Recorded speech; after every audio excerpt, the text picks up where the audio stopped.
só pedi aqui a palavra, porque eu fiquei sem, o meu tempo esgotou na primeira rodada, eu fiquei sem dar resposta para o tema que ele me questionou, a respeito da relação de desenvolvimento e o aspecto qualitativo e relacionado isso com o capital social que a gente discutiu pela manhã.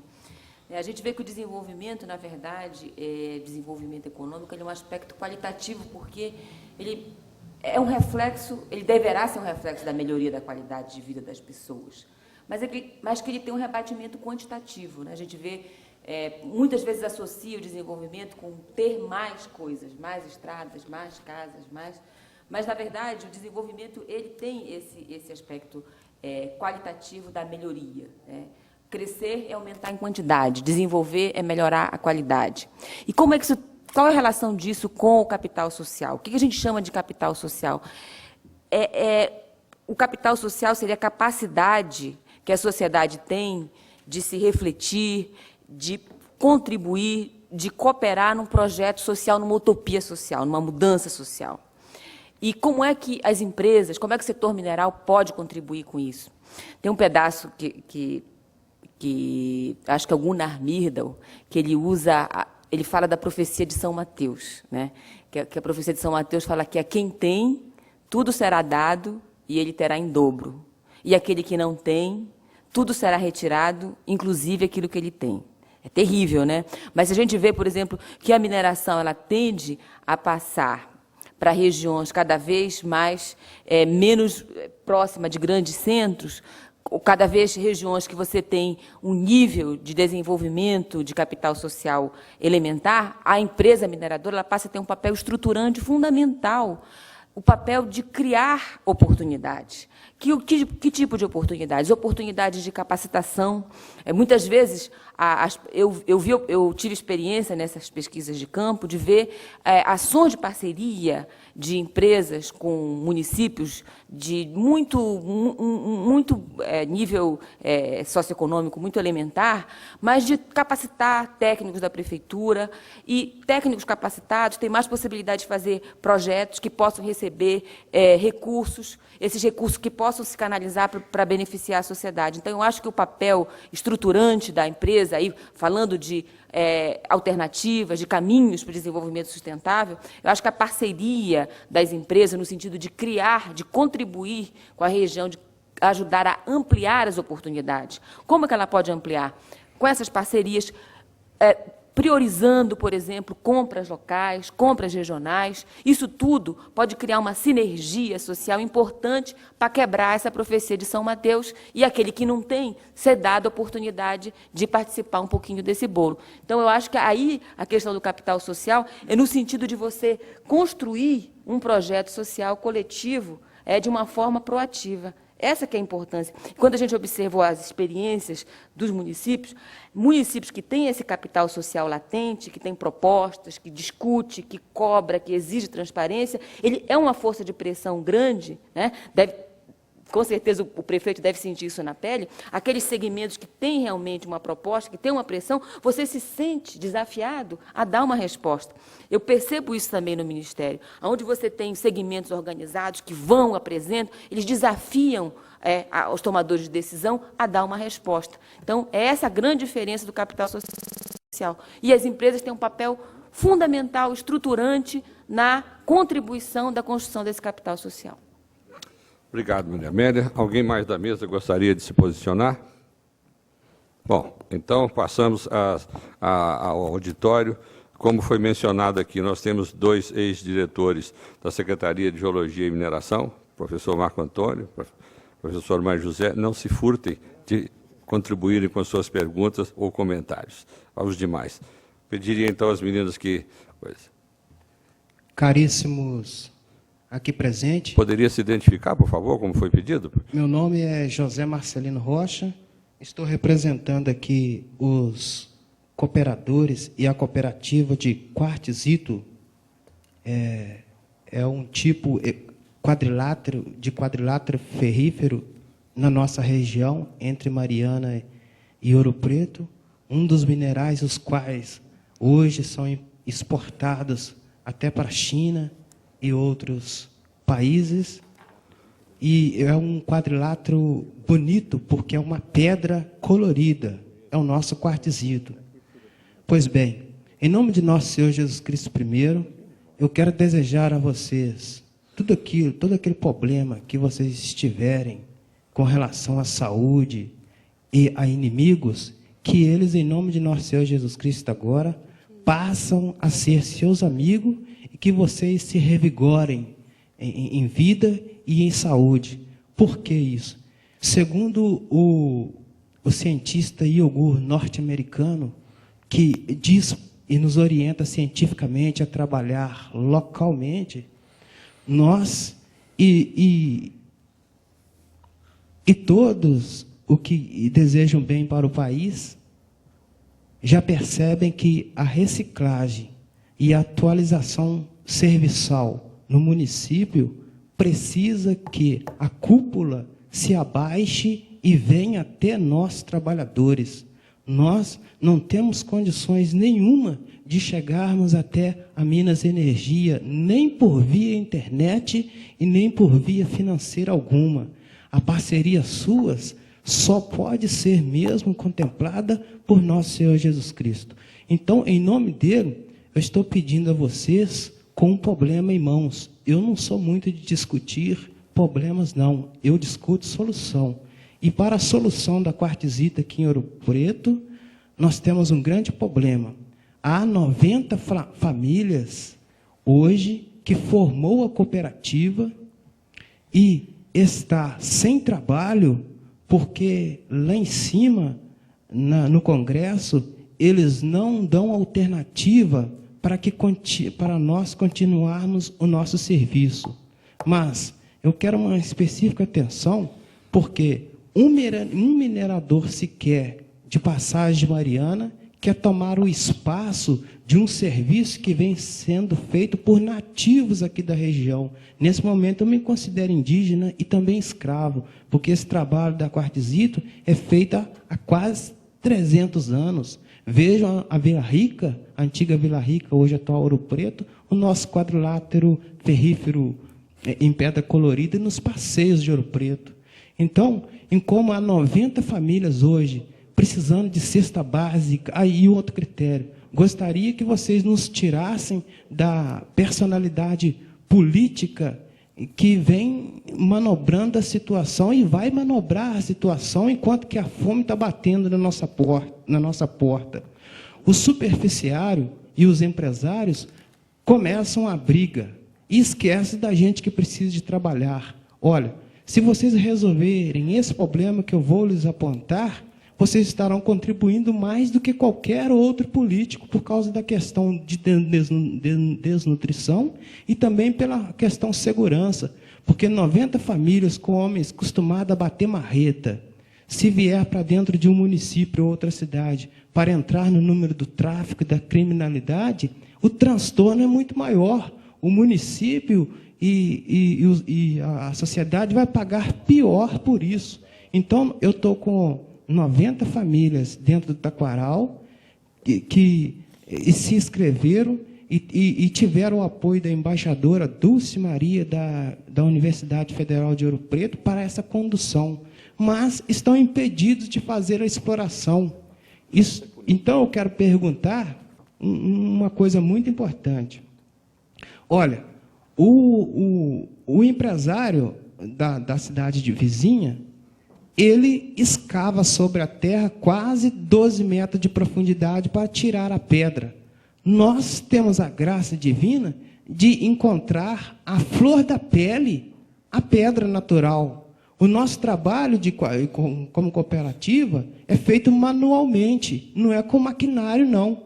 O dele é com maquinário. Um rombo numa área com maquinário é muito maior do que 12 homens trabalhando braçal. Então, eu quero pedir, a solução é esta. Olha, eu gostaria que vocês, o Minas Energia, se tiver o DNPM presente, coletasse os nossos garimpeiros, porque a Federal parou, teve uma batida na pedreira, e a Polícia Federal e a Florestal pararam os trabalhadores. O senhor podia encaminhar a pergunta, por gentileza, por favor? Sim. A pergunta é a seguinte: podem vocês conceder espaço para a embaixadora nos guiar até o regulamento imediato da cooperativa para nós trabalharmos enquanto nós, trabalhadores braçais, até passar a polêmica do que é discutido aqui vai ser feito, porque nós precisamos trabalhar já. E a exploração nossa causa menos dano ambiental, e a nossa proposta lá de recuperação é com a árvore frutífera. Vejam que a árvore frutífera hoje carece também em todo lugar. Então, a pergunta é essa.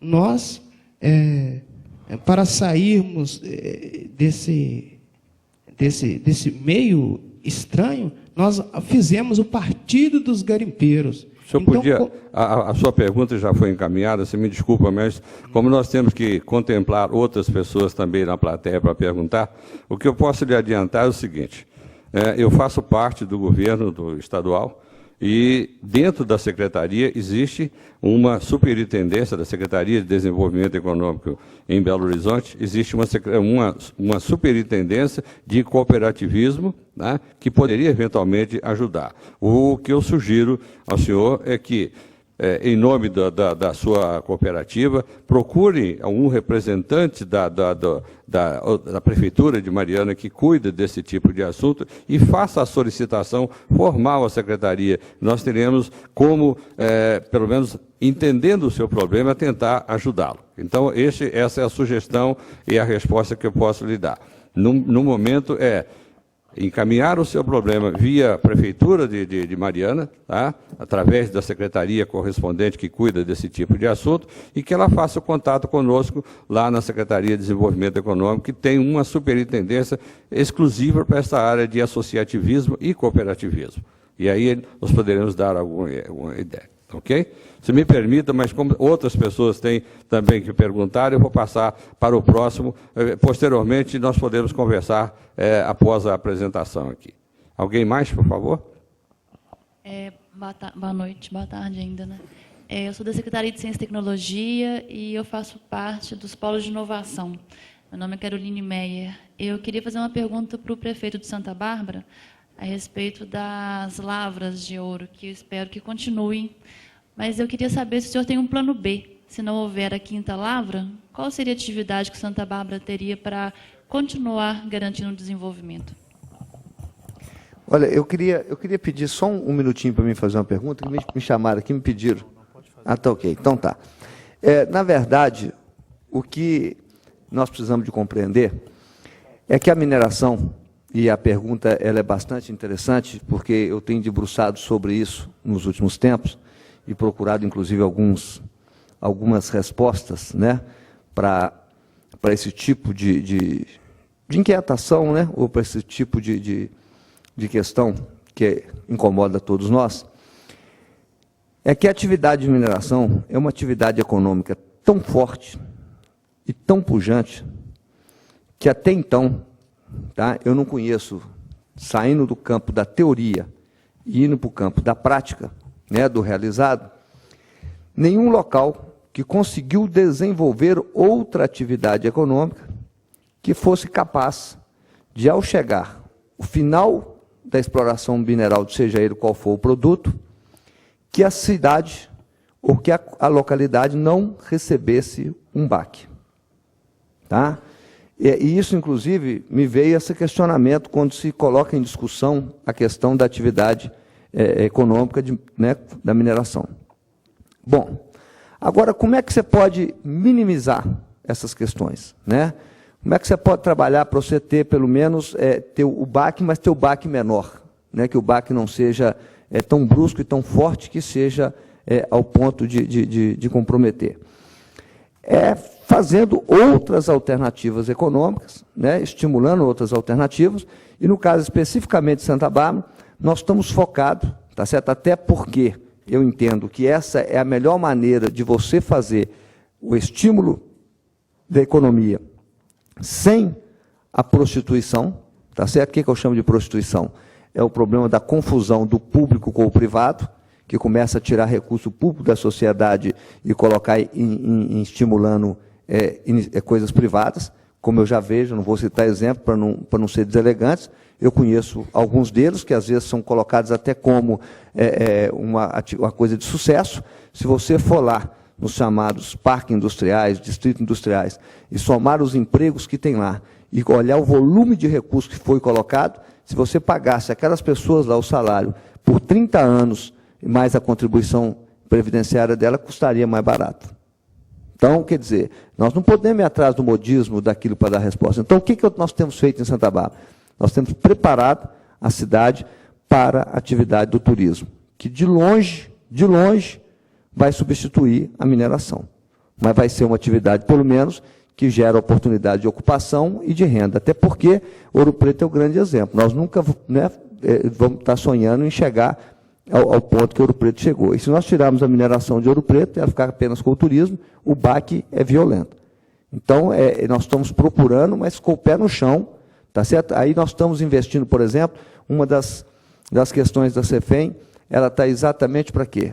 Para infraestrutura. Então, nós estamos procurando dotar a cidade, restaurando o patrimônio, procurando melhorar todo o contexto, tá certo, da atividade turística, que é lixo, que é esgoto, que é saneamento, que é educação, que é saúde pública, quer dizer, construindo todas as vertentes de uma cidade boa para quem vive nela, que, consequentemente, ela será boa para quem a visita. E ela será tão boa para quem mora nela que vai despertar a curiosidade e, através da sua história, da sua cultura e do seu patrimônio, para que as pessoas também vão lá. E aí, quando viajam, a pessoa, ela viaja, ela dorme, se ela dorme, ela come e compra. Então, aí começa a roda da economia, para gerar as atividades, e que já é uma realidade, já vem dando alguns frutos, e que nós estamos intensificando, como toda ação, como toda política econômica, ela demanda tempo para maturar e, consequentemente, dar os valores e os melhores resultados esperados.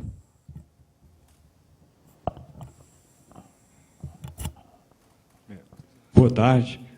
Meu nome é Reginaldo, sou geólogo, professor do IFMG, antiga escola técnica.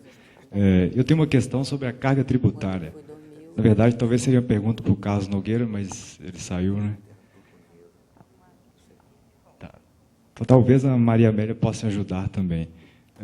Porque a carga tributária, se o imposto nominal é realmente alto, então isso pode ser até afetar a competitividade, pode assustar em primeira mão as empresas.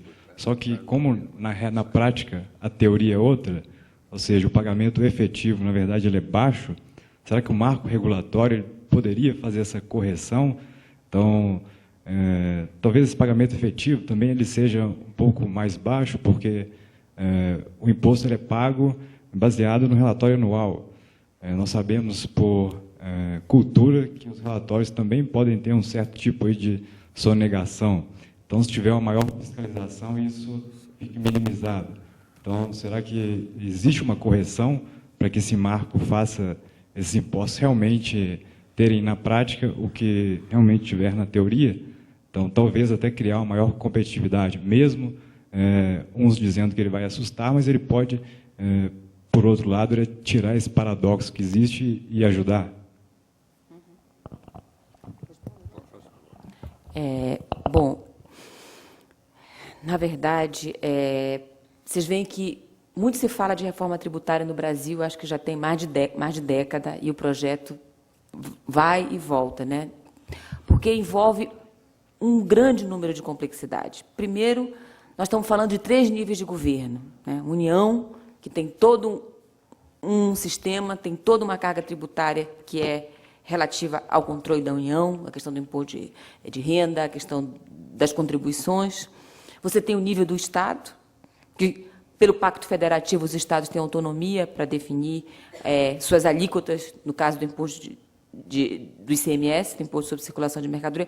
Embora você tenha um órgão que tenta, teoricamente, fazer uma harmonização, que é o Conselho Fazendário dos Estados, mas é muito complexo você mudar qualquer coisa do CONFAS, porque ele exige unanimidade. E você ter unanimidade com 26 estados, com interesses diferentes, é extremamente complexo. E você tem o nível dos municípios.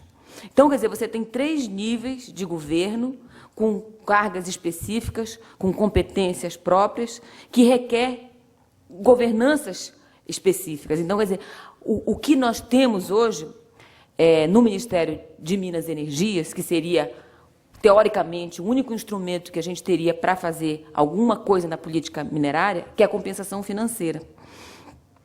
Então, essas discussões que o Carlão ainda há pouco falou, por que o ouro é 1%, o ferro é 2%, o potássio é 3%, quer dizer, você vê que parece que quando foi definida a legislação da CEFEM, os critérios, você não levou em consideração absolutamente nenhuma variável, nenhuma diretriz de política minerária. O que nós estamos tentando fazer hoje, nessa nova proposta de CEFEM. Mas isso significa apenas uma pequena parte desse universo imenso que é a questão tributária no Brasil. O que a gente observa hoje, na verdade, é que há uma distorção muito grande. E essa distorção se choca com aquilo que é o objetivo de agregação de valor, de criação de riqueza. Quer dizer, quem produz e agrega valor internamente hoje, no mercado interno, ele paga muito mais do que aquele que retira os produtos e vende de forma in natura, por essas distorções todas que existem. O que o Ministério de Minas e Energias pode fazer? É muito pouco. E, quando a gente pensou na questão da compensação financeira, de ter uma alíquota, por exemplo, que fosse possível calibrar, levando em consideração alguns critérios, né? Quem exporta, por exemplo, de forma bruta, ao exemplo da Austrália, poderia pagar uma alíquota maior. Um mineral que fosse essencial para a cadeia produtiva, como os minerais de uso direto na construção civil, poderia ter uma alíquota até simbólica, porque tem um nível de informalidade muito grande. Minerais que nós temos carência, poderia ter uma alíquota menor, até para estimular as novas descobertas. Mas, quando a gente colocou essa questão, né, quando começamos a discutir com os outros ministérios, com os outros níveis de governo, que nós estávamos interessados a trabalhar a compensação financeira também como um instrumento de política, que não fosse apenas uma compensação, mas que ela servisse para esses fins de orientação da diretriz da política minerária, isso gerou, por exemplo, alguns questionamentos. O Ministério da Fazenda falou, peraí, vocês não têm competência para fazer política industrial. Quem faz política industrial é a MDIC. Vocês não têm? Então, você tem até esse tipo, entendeu? Fazer essa harmonização no nível federal e nos níveis de governo não é uma tarefa simples. É um trabalho hercúleo. Eu acho que, assim, primeiro porque não tem consenso, né? Você tem interesses colidentes e conflitantes nos diferentes níveis de governo. O que eu vejo assim, é um governo muito forte, com muita legitimidade social, dentro de um projeto de desenvolvimento nacional e que tenha força política e legitimidade social para bancar uma proposta de mudança tributária, que vá ao encontro desses grandes objetivos nacionais. Fora disso, eu acho muito complexo. Quer dizer, o que a gente está tentando fazer? Dentro daquele espaço restrito que a gente pode, é tentar trabalhar a compensação financeira. É o que nós estamos tentando construir. Agora, essas correções dessas distorções, que faz parte do custo Brasil, elas são muito complicadas, que o nosso colega falou, a questão da cultura, que entra por um emaranhado extremamente complexo, que não é um órgão que resolve. É uma diretriz e que isso tem que estar atrelado a um projeto nacional de desenvolvimento e que tem que ser feito, como diz o Maquiavel, no primeiro ano, no primeiro mês de governo, ele implanta todo o pacote de bondade ou maldade, sei lá, de uma vez só. Porque isso conflitos, tem muitos conflitos de interesse. Nunca uma proposta tributária vai agradar 100% da população. Tem setores que vão ganhar e tem setores que vão perder. Então, tem que ter, por isso que tem que ter uma forte legitimidade dentro de um coletivo, de uma construção coletiva social de país, que é o que a gente está começando a reaprender a pensar, é a questão do planejamento. Boa tarde. Meu nome é Zonete, eu venho da cidade de Salinas, no Vale do Jequitinhonha. Em nossa realidade, há a mesma dúvida que foi dita aí entre os dois mundos, da maldição e da dádiva, considerando as possibilidades que nos são apresentadas como nova fronteira de mineração de ferro. As indagações, elas nascem no meio do povo, na sociedade, porque nós temos na região, segundo dizem, a maior área de reflorestamento contínuo no país, e essa atividade de reflorestamento, principalmente no plantio, no cultivo do eucalipto, acabou por assorear as nascentes, secar os rios e trazer muita tristeza, muito sofrimento àquele povo. Agora, esse mesmo povo está diante dessa nova proposta, e a pergunta, no modo mais simples que eles fazem, é a seguinte: antes nós tínhamos o nosso modo de viver e os nossos recursos. Vieram aqui, disseram que a terra não era nossa, plantaram eucalipto e hoje não temos mais as áreas. Agora dizem que vão fazer um buraco enorme aqui, retirar minério daqui, levar para o exterior, e que isso é bom. Mas, afinal de contas, o que vai ficar para a gente? Então, a gente vem de lá para estar aqui com os senhores, para aprender como não fazer. E pedir também a todos a ajuda, para a gente não cair nos mesmos erros que essa região caiu em tempos atrás, e nos ajudar a conduzir com mais justiça e com mais sucesso os empreendimentos que forem implantados lá, e também a felicidade daquele povo, que é o que todos queremos. Esse é o registro que eu queria deixar, e principalmente o pedido de ajuda para nós entendermos mais desse processo e como conduzi-los. Zanetti, seu nome, hein? Exatamente.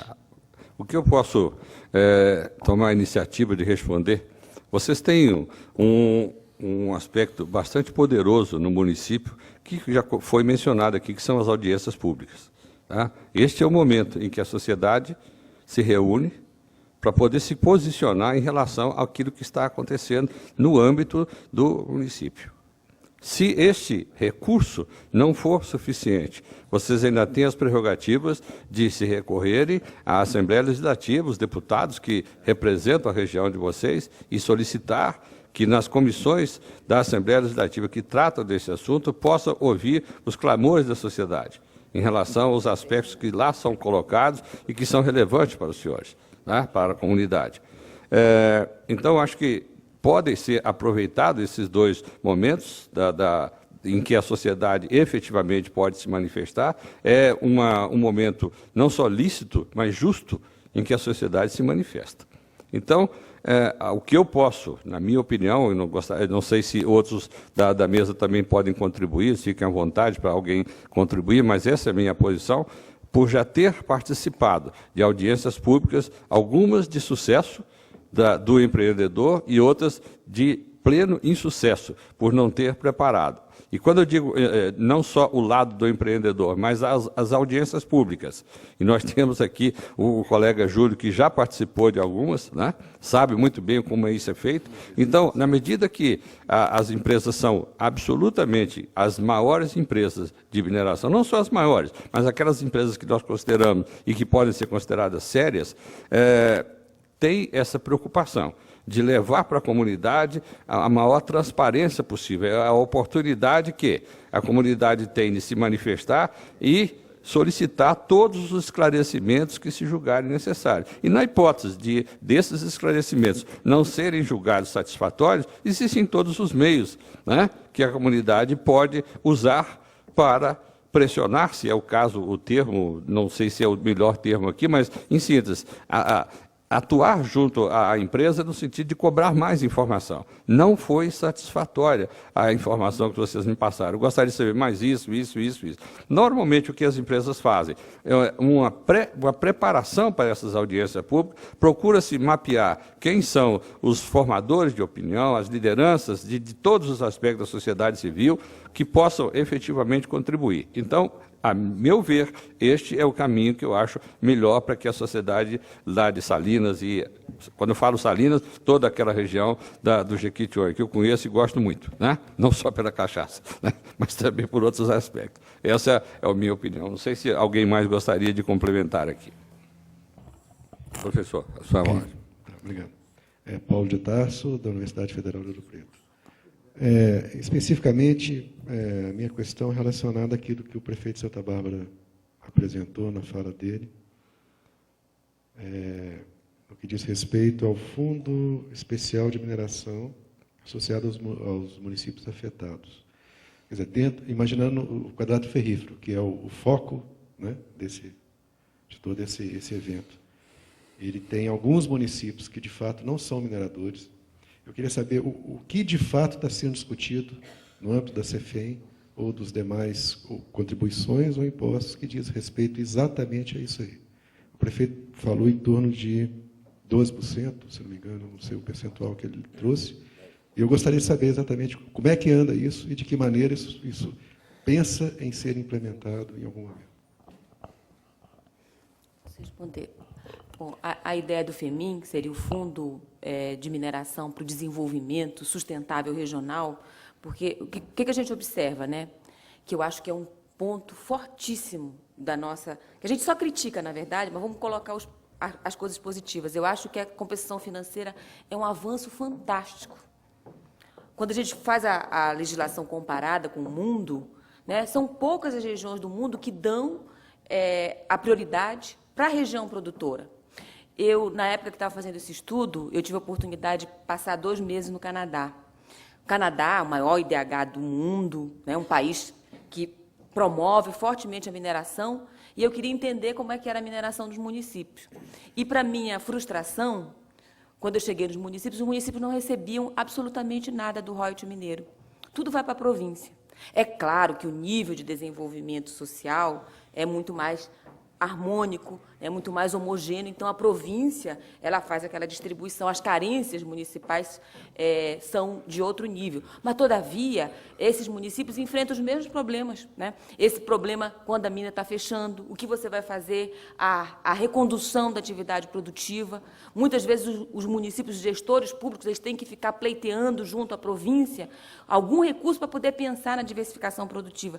E eu pensei, puxa, a gente critica a CEFEM, mas o município produtor recebe 65%. Isso é uma oportunidade fantástica, é um recurso que ele não tem vinculado, teoricamente, a nada, é um recurso livre, que ele pode usar para pensar nessas coisas. Então, eu acho que é uma vantagem fantástica o que nós temos.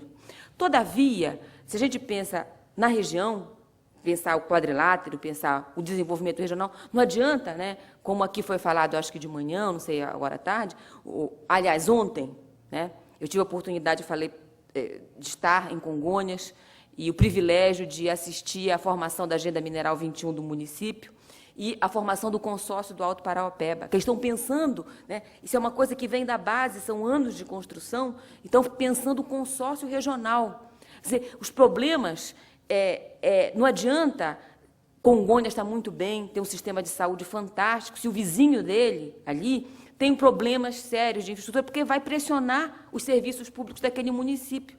Então, está partindo da base essa consciência, que eu acho que isso é a construção de capital social, a necessidade de pensar a região coletivamente.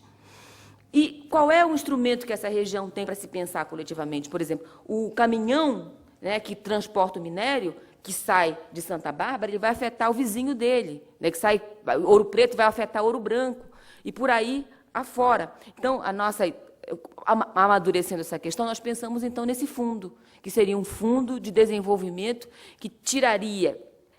Esse é um problema complexo, porque todo mundo concorda com o fundo, acha fantástico o fundo, né?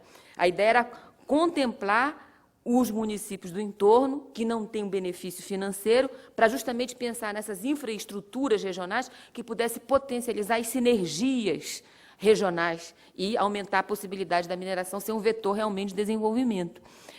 Mas, quando se fala, eu vou criar, tudo bem, todo mundo concorda, mas de onde eu vou tirar? Quem vai abrir mão? Pergunta se o prefeito quer diminuir os 65% dele. Não quer. Pergunta se o Estado quer diminuir os 23% dele. Não quer. A União até que quer. A União, tudo bem, o recurso é regional, estadual. Mas pergunta se o Tesouro Nacional vai permitir. Então, na verdade, todo mundo acha bonita a ideia, mas a dificuldade é como que a gente vai fazer essa redistribuição. Em princípio, então, teoricamente, né, a proposta é essa. A ideia seria um banco público gerenciar esse recurso, que ele iria justamente financiar empreendimentos que beneficiassem a região. Aqueles municípios afetados, então, se tem um órgão estadual que definiria quem são os municípios afetados, aqueles municípios que poderiam se credenciar a receber esse recurso, poderia ser feito, sei lá, com um BNDES, com o Banco do Estado, no caso, repassaria esse recurso para o Banco do Estado, e, através de um órgão estadual de mineração, ele veria quem seriam aqueles municípios e teria um critério, todo um critério de acesso a esses fundos, para potencializar esses benefícios dessa região, que ela sofre das externalidades negativas, mas não é beneficiada de nenhuma forma. Então, essa é a filosofia da coisa. Mas o conflito é quem abre mão de onde vem esse recurso. Eu acho que essa discussão maior com a sociedade é interessante. Inclusive, professor Paulo, se vocês estiverem disponíveis de fazer uma discussão, esse projeto está na nossa página, nós estamos recebendo ainda contribuições, ideias, sugestões, estamos na fase de construção. Acho que o momento é propício para recebermos sugestões. Estamos abertos a isso.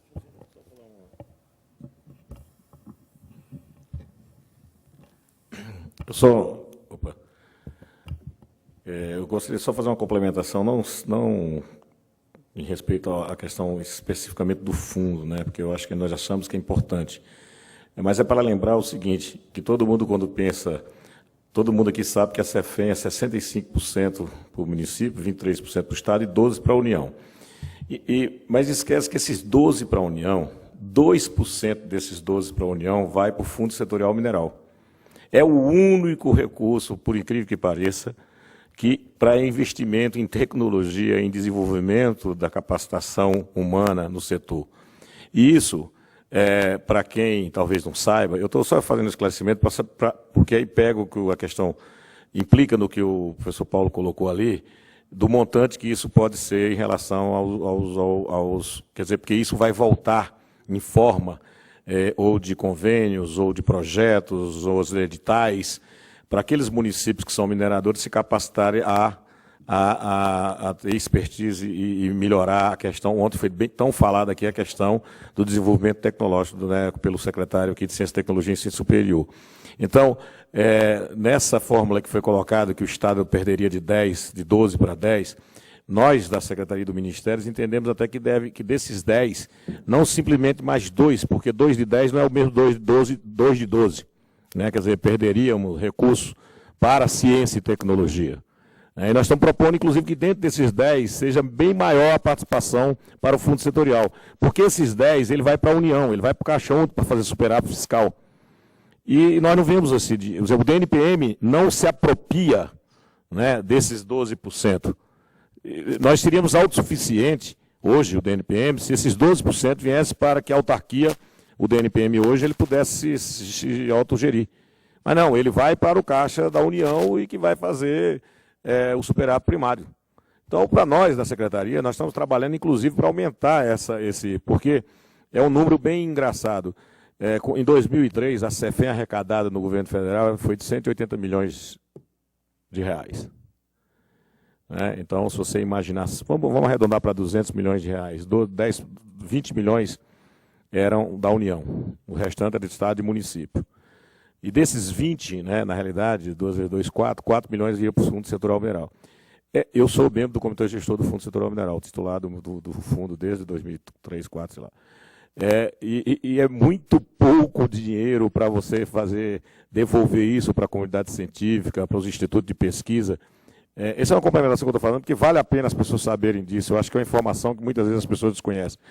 E quando você tem um Brasil do tamanho que tem, a tecnologia, a capacidade de formação no sul-sudeste, no sudeste principalmente, e quando você tem nordeste, quer dizer, totalmente, né, como é que faz aí? Como fazermos isso? Então, nós estamos, inclusive, brigando para aumentar, né, e hoje, né, a arrecadação de 2009 quase bateu 1 bilhão de reais.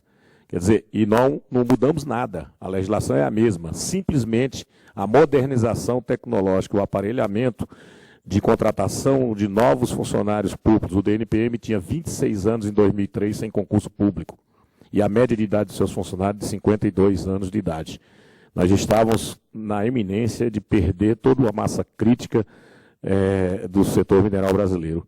Fizemos um concurso em 2005 para 350 novos funcionários, analista, em mineração, que compatível com o salário já das agências, e agora, de novo, entraram 250 e pouco. Então, de um universo de 1.100, 1.200 pessoas, nós já conseguimos cumprir aí, colocar mais de 50%, 60% desse pessoal.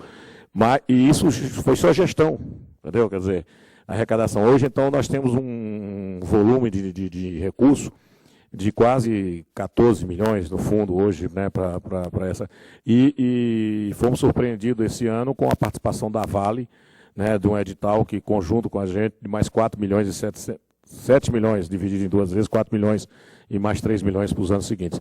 E nos surpreendeu, porque isso era uma briga que a gente vinha, e nós estamos fazendo esse esforço para não só a Vale, mas outras empresas, né, fazerem parte desse portfólio, dessa cadeia, de uma questão que foi colocada ontem, que é a formação de capital humano e a inovação tecnológica.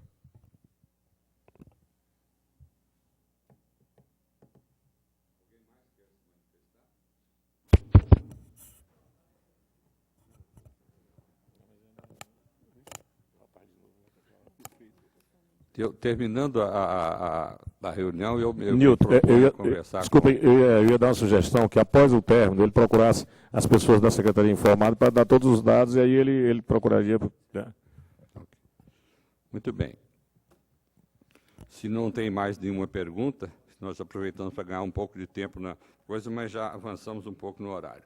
Eu queria, em nome da Secretaria de Desenvolvimento Econômico, agradecer, e também em meu nome, agradecer os promotores do Sistema Mineiro de Inovação, do Polo Mineral e Metalúrgica, FAPEMIG, no Polo especificamente aí, em nome do Renato Seminelli, que está brilhantemente coordenando isso aí, com os apoios que nós tivemos aqui do Consórcio Mineiro Metalúrgico, da Universidade de Évora, do SMI, da Universidade de Queensland, da AMAIDA, da Associação da ABM, da Associação Brasileira de Metalurgia, Materiais e Mineração, a divulgação da Brasil Mineral, através do nosso amigo Roque, está sempre aí participando conosco, realização dos realizadores da UFOP, da Escola de Minas, e o grupo que secretariou e apoiou esse evento, que é da Lirium Comunicação, e, sobretudo, dos patrocinadores, da ArcelorMittal e da Anglo América. Em nome desses, eu gostaria de agradecer a professora Denise, que, por circunstância, teve que sair antes. A Marta Vieira também, vocês viram, ela teve que sair, porque, como jornalista, tem que fechar a matéria hoje, ainda tem que ir embora para a redação. Ao Jorge Rage, ao Júlio Neri, à Maria Amélia e, principalmente, aos palestrantes, Carlos Nogueira e o prefeito Antônio Martins. Fica aí os nossos agradecimentos e o convite para que amanhã, iniciando às 8h30, o painel Estratégia para o Desenvolvimento de Territórios Mineiros, e na parte da tarde, altamente interessante, Visão de Futuro, que é o tema básico do nosso seminário, Perspectiva das Empresas Mineradoras de Ferro. Será brilhantemente coordenada aí pelo Renato Seminelli. Nós vimos aqui sem número de pessoas das empresas de mineração de ferro, seria muito interessante, então sintam todos convidados e muito agradecidos. Uma boa noite.